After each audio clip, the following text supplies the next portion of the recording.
হযরত ইব্রাহিম আলাইহিসসালামের জন্মের দিন কি অলৌকিক ঘটনা ঘটেছিল। মহান আল্লাহ তাআলা কিভাবে গুহার মধ্যে শিশু ইব্রাহিম আলাইহিসসালামকে ফেরেশতাদের মাধ্যমে রক্ষা করেছিলেন। সামান্য একটি মশা নমরুদ ও তার সাম্রাজ্যকে কিভাবে ধ্বংস করে দিয়েছিল। এটি এক বরকতময় রাতের শেষ প্রহর ছিল। ব্যাবিলনের পাহাড়ের একটি গুহা বড় পাথর দ্বারা বন্ধ ছিল, কিন্তু একদিন হঠাৎ সেই গুহার দরজা খুলে গেল এবং গুহার ভেতর থেকে একটি নিষ্পাপ এবং নুরানি চেহারার বাচ্চা বেরিয়ে আসলো। চারিদিকে ঘুটঘুটে অন্ধকার এবং নির্জনতা ছিল। বাচ্চাটি আকাশের দিকে তাকালো আর ভাবতে লাগলো, এই চাঁদ এবং তারাই কি আমার সৃষ্টিকর্তা। তারপর বাচ্চাটি নিরাশ হয়ে গুহার ভেতরে চলে গেল। ওই বাচ্চাটি কে ছিল? সে গর্তের মধ্যে কি করছিল? আর বড় হয়ে সে কোন বাদশার রাজত্বকে ধ্বংস করে দিয়েছিল? সেই কাহিনী আজ আমরা জানাব।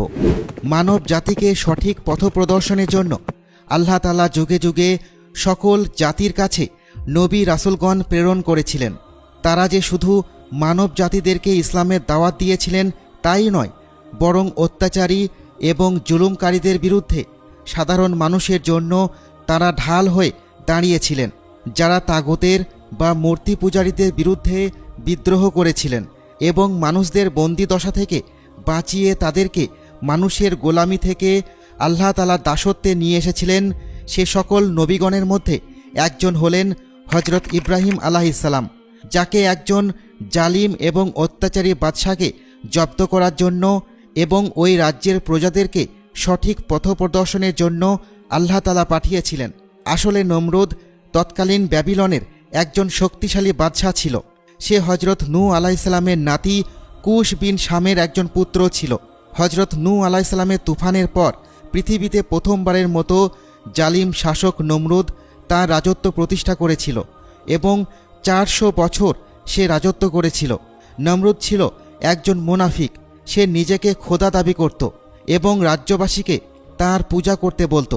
নমরুদের প্রাসাদটি ভীষণ দামি পাথর দ্বারা তৈরি ছিল এবং চারদিকে দৈবমূর্তি দ্বারা আচ্ছাদিত ছিল। ব্যাবিলনের নৈতিক এবং ধার্মিক অবস্থা খুবই খারাপ ছিল। সবাই সুদখোর এবং ঘুষখোরিতে লিপ্ত ছিল। প্রতিটি শহরে এবং গ্রামে বাতিল দেবতাসমূহের বড় বড় মূর্তি ছিল, যেখানে প্রতিবার নতুন নতুন মহিলারা আসত এবং নিজেদের দেবতার কাছে উৎসর্গ করত। মূর্তি পূজা, নক্ষত্র পূজা, চন্দ্র পূজা, এই সব কিছুই ছিল তাদের কাছে খুবই সাধারণ বিষয়। সাধারণ মানুষের অজ্ঞতার সুযোগ নিয়ে নমরুদ নিজেকে খোদা দাবি করল। যখন নমরুদের নাফরমানি ও জুলুম অনেক বেড়ে গেল, তখন আল্লাহ তাআলা নমরুদকে পাকড়াও করার সিদ্ধান্ত নিলেন। তাওরাত অনুযায়ী এটি ছিল 2160 খ্রিস্টপূর্বাব্দ। একদিন গভীর রাতে ঘুমন্ত অবস্থায় নমরুদ এক অদ্ভুত স্বপ্ন দেখল। সে দেখল আকাশের মাঝে একটি ভীষণ সুন্দর ও উজ্জ্বল নক্ষত্র উদয় হয়েছে এবং সেই নক্ষত্রের উজ্জ্বলতা এতই বেশি ছিল যে আকাশে থাকা চাঁদ এবং অন্যান্য নক্ষত্ররাজি তার আলোর সামনে ফিকে হয়ে পড়েছিল। নমরুদের ঘুম ভেঙে গেল। এই অদ্ভুত স্বপ্ন দেখে সে খুব চমকে গেল। পরের দিন সকালে সে শহরের সব থেকে বড় বড় স্বপ্ন বিশারদদের তার প্রাসাদে ডেকে আনল। সকলে প্রাসাদে উপস্থিত হয়ে নমরুদকে খুবই চিন্তিত এবং বিচলিত অবস্থায় দেখতে পেল। তারা তাকে কারণ জিজ্ঞেস করলে নমরুদ তাদেরকে বলল, ওহে স্বপ্ন বিশারদগণ, গতকাল রাতে আমি খুবই অদ্ভুত একটি স্বপ্ন দেখেছি। আমি দেখলাম একটি উজ্জ্বল নক্ষত্র আকাশে চমকাচ্ছে এবং তার উজ্জ্বলতার কাছে অন্যান্য সকল নক্ষত্র এবং চন্দ্র ফিকে পড়ে গিয়েছিল। এই স্বপ্ন আমাকে খুবই অস্থির এবং উদ্বেল করে তুলেছে। আমি এই স্বপ্নের ব্যাখ্যা জানতে চাই। তখন প্রাসাদে উপস্থিত সকল স্বপ্ন বিশারদগণ একত্রিত হয়ে আলোচনা করল এবং তাদের মধ্যে যে সবচেয়ে বড় এবং অভিজ্ঞ স্বপ্ন বিশারদ ছিলেন তিনি বললেন, হে নমরুদ, তোমারই রাজ্যে এমন একটি পুত্র সন্তান জন্ম নিবে যে তোমার রাজত্ব এবং বাদশাহীর কাল হয়ে দাঁড়াবে। সে তোমার রাজত্ব এবং তোমাকে ধ্বংস করে ফেলবে এবং আমাদের সৃষ্টিকর্তার বিপরীতে সে তার সৃষ্টিকর্তা এবং ধর্মের প্রচার করবে। আর এই দুঃসময় তোমার জীবনে অত্যন্ত দ্রুত গতিতে ধেয়ে আসছে। তখন নমরুদ শঙ্কিত হয়ে সভায় উপস্থিত অন্যান্য স্বপ্ন বিশারদগণের দিকে দৃষ্টিপাত করলেন, কিন্তু সকলেই ওই ব্যক্তির স্বপ্নের ব্যাখ্যায় সায় দিল। নমরুদ তখন রেগে গিয়ে প্রাসাদ ফাটিয়ে গর্জন করল এবং বলল, কে সে যে আমাকে ধ্বংস করবে? এবং সাথে সাথে তার সৈন্যদেরকে আদেশ দিল, রাজ্যের উপস্থিত প্রতিটি পুরুষকে রাজ্যের বাইরে বের করে দাও, যাতে তারা তাদের স্ত্রীর সাথে মিলিত হতে না পারে, এবং কোনো ঘরে যদি পুত্র সন্তান জন্ম নেয় তাহলে সাথে সাথে তাকে হত্যা করো। সারা শহরে কড়া পাহারা নিযুক্ত করা হলো। জন্ম নেওয়া সকল নবজাতককে গণহারে হত্যা করা হলো। ব্যাবিলন শহর নিষ্পাপ শিশুদের রক্তে রঞ্জিত হয়ে গেল। বলা হয়ে থাকে, নমরুদের রাজ্যে তার রাজত্বের সময় 1,00,000 নবজাতক শিশুকে হত্যা করা হয়েছিল।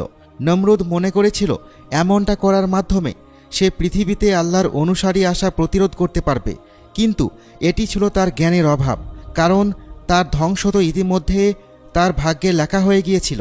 সেই সময়ে ডায়ানা শহরে আজির নামে এক ব্যক্তি বাস করতেন, আর তার স্ত্রীও তখন গর্ভবতী ছিলেন এবং তার নাম ছিল নুনা। যখন নুনা নমরুদের এই ভয়ানক ঘোষণার কথা জানতে পারলেন, তখন তিনি খুব ভয় পেয়ে গিয়েছিলেন, কিন্তু আল্লাহর ইচ্ছেতে এবং তার অলৌকিকতায় তিনি অন্তঃসত্ত্বা হওয়া সত্ত্বেও একজন অন্তঃসত্ত্বা মহিলার কোনো বৈশিষ্ট্য তার মাঝে দেখা যায়নি। ওই মহিলাকে দেখে এটা বোঝার উপায় ছিল না যে তিনি গর্ভবতী। তাই তারা নমরুদের সিপাহীদের কবল থেকে নিরাপদ ছিল এবং নুনা ও আজির তাদের সন্তানের বিষয়টি গোপন রেখেছিল। এভাবে সময় যাচ্ছিল এবং তার গর্ভে শিশু সন্তানটি ধীরে ধীরে বড় হচ্ছিল। আজর তখন শহরের বাইরে উপত্যকায় একটি গুহার তালাশ করছিল এবং একটি উপযুক্ত গুহা খুঁজে পাওয়া মাত্র সে তার স্ত্রীকে এক রাতের আধারে ওই গুহায় রেখে আসলো। আজর চুপি চুপি তার স্ত্রীর জন্য ওই গুহায় খাবার এবং ওষুধপত্র নিয়ে আসত, আর এভাবেই বাচ্চা ভূমিষ্ঠ হওয়ার সময় হয়ে গেল। এক রাতে নুনা পাহাড়ের ওই গুহাতেই একটি পুত্র সন্তানের জন্ম দিল এবং তার পুত্র সন্তানের নামকরণ করল ইব্রাহিম। সে সদ্য জন্ম নেওয়া নবজাতককে ওই গুহাতে শুইয়ে দিল এবং আল্লাহ তাআলার কাছে দুহাত তুলে দোয়া করল, হে আল্লাহ, আমি আমার পুত্র সন্তানটিকে এই গুহার মাঝে তোমার ভরসায় রেখে যাচ্ছি, তুমি তার হেফাজত করো। এখন এই শিশু তোমার আমানত। তারপর সে বাচ্চাটিকে ওই গুহাতে রেখে গুহার মুখ পাথর দিয়ে বন্ধ করে শহরে চলে গেল। ইহুদিদের ধর্মীয় কিতাব অনুযায়ী ইব্রাহিম আলাইহিসসালামের জন্মের সময়ও নমরুদ এবং তার সিপাহীরা তার জন্মের একটি পূর্বাভাস পেয়েছিল, আর তা হলো আকাশে উজ্জ্বল এক নক্ষত্রের উপস্থিতি এবং তার পাশে চাঁদের আলো ফিকে হয়ে যাওয়া। পরদিন যখন নুনা তার বাচ্চাকে দেখার জন্য ওই গুহায় গেল, তিনি দেখতে পেলেন শিশুটি আঙুল চুষছে এবং তার আঙুল হতে দুগ্ধ নিঃসৃত হচ্ছে। এটি ছিল আল্লাহর নিয়ামত। আল্লাহ তাআলা ফেরেশতাদের মাধ্যমে হজরত ইব্রাহিম আলাইহিসসালামের খাদ্য, পানীয় এবং যাবতীয় প্রয়োজনীয় জিনিসের ব্যবস্থা করতেন এবং তাকে হেফাজতে রাখতেন। এভাবে হজরত ইব্রাহিম আলাইহিসসালাম পাহাড়ের ওই গুহার মধ্যেই প্রতিদিন এমনভাবে বেড়ে উঠেছিলেন যেমনটা একটি বাচ্চা প্রতি মাসে বেড়ে ওঠে। তার মা প্রতি রাতে তাকে দেখার জন্য ওই গুহাতে আসতেন। এইভাবে দেখতে দেখতে হজরত ইব্রাহিম আলাইহিসসালাম 1.5 বছরের হয়ে গেলেন, কিন্তু 1.5 বছর বয়সেই তিনি অন্যান্য সাধারণ বাচ্চার তুলনায় বড়, শক্তিশালী, সুস্থ এবং হাস্যোজ্জ্বল একটি বাচ্চা ছিলেন এবং তিনি কথাও বলতে পারতেন। এভাবেই হজরত ইব্রাহিম আলাইহিসসালাম 7 বছর পর্যন্ত ওই গুহাতেই ছিলেন। তার মা খুবই ইমানদার একজন মহিলা ছিলেন। তিনি তাকে উত্তম চরিত্র এবং নৈতিকতা শিক্ষা দিতেন।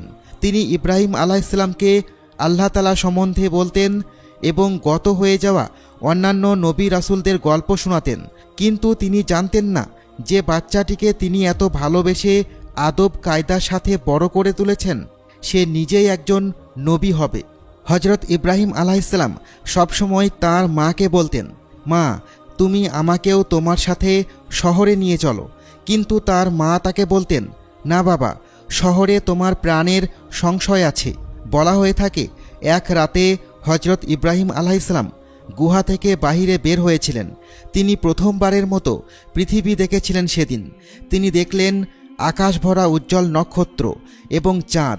তিনি ভাবলেন, এগুলোর মাঝে কোনটি আমার সৃষ্টিকর্তা? তখন তিনি দেখতে পেলেন উজ্জ্বল একটি নক্ষত্র। তিনি ভাবলেন, এটি হয়তো আমার সৃষ্টিকর্তা। কিন্তু সেই নক্ষত্রটি কিছু সময় পরেই গায়েব হয়ে গেল। তখন তিনি বললেন, আমি এরকম খোদা চাই না যে খোদা গায়েব হয়ে যায়।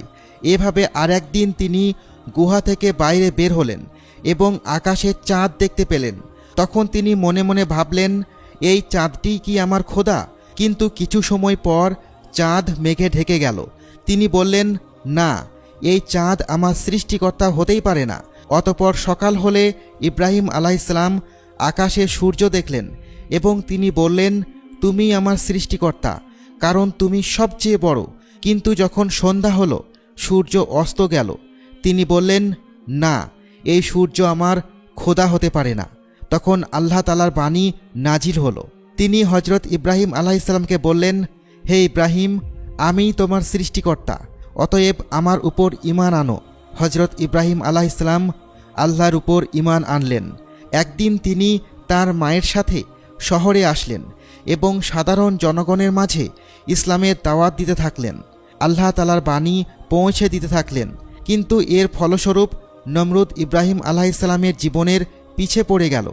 সে হজরত ইব্রাহিম আলাইহিসসালামকে আগুনে পুড়িয়ে মারতে চেয়েছিল এবং তারপর এক ঝাঁক মশা নমরুদের উপর আক্রমণ করে এবং তার মৃত্যু হয়। তারপর সমগ্র ব্যাবিলন ইব্রাহিম আলাইহিসসালামের দাওয়াত গ্রহণ করল এবং এক আল্লাহর প্রতি ঈমান আনল। আমরা দেখলাম কিভাবে আল্লাহ তাআলা একজন জালিম এবং অত্যাচারী শাসককে ধ্বংস করে দিয়েছিলেন এবং একটি নির্জন পাহাড়ের গুহায় তার অসীম ক্ষমতার দ্বারা ছোট্ট শিশুকে ধীরে ধীরে বড় করে তুলেছেন এবং তাকে ইসলাম প্রচারের জন্য নবী হিসেবে নিযুক্ত করেছেন। আর কিভাবে সেই ছোট্ট শিশুটি পরবর্তীকালে ওই অত্যাচারী শাসককে পৃথিবী হতে নিশ্চিহ্ন করে দিয়েছিল। আমরা এটিও বুঝতে পারলাম যে আল্লাহ তাআলা যাকে বাঁচাতে চান তাকে যে কোনো উপায়ে তিনি বাঁচিয়ে নেন।